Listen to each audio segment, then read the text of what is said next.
The Selma to Montgomery March laid the groundwork for the Voting Rights Act of 1965, and today the Supreme Court considers whether Alabama's new congressional map violates that law by diluting the voting power of Black Alabamians. Black voters make up about 27% of the state's electorate, but the new map has just one majority Black district, Congresswoman Terry Sewell's. Representation matters, and this is a case about fair representation. Those supporting Milligan say a second majority Black district would give Black voters a better chance at representation in Congress. If Milligan's case is not favorable, it is going to set us back for several decades. During oral arguments, Attorney General Steve Marshall says the legislature used a race-neutral approach in drawing the lines. He says to do otherwise would violate Section 2 of the Voting Rights Act and split up communities of interest in the Gulf. Requiring states to scrap neutral plans in favor of plans drawn on account of race sets Section 2 at war with itself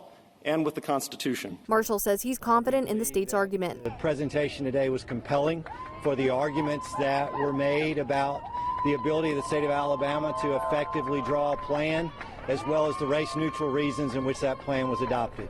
The ACLU and NAACP Legal Defense Fund argued for the plaintiffs. Executive Director of ACLU Alabama, Jaton Bosby-Gilchrist, says she's hopeful the court rules in favor of Milligan. Our goal, again, is to ensure that with a history of voting rights in Alabama, the Supreme Court understands it and gets it right to ensure that individuals are represented. The case made it to the High Court after federal judges in January ruled that Alabama had to draw new maps, and the state appealed.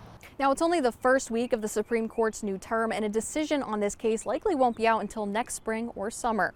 In Montgomery, Maddie Beer-Temple, CBS 42 News, local coverage you can count on.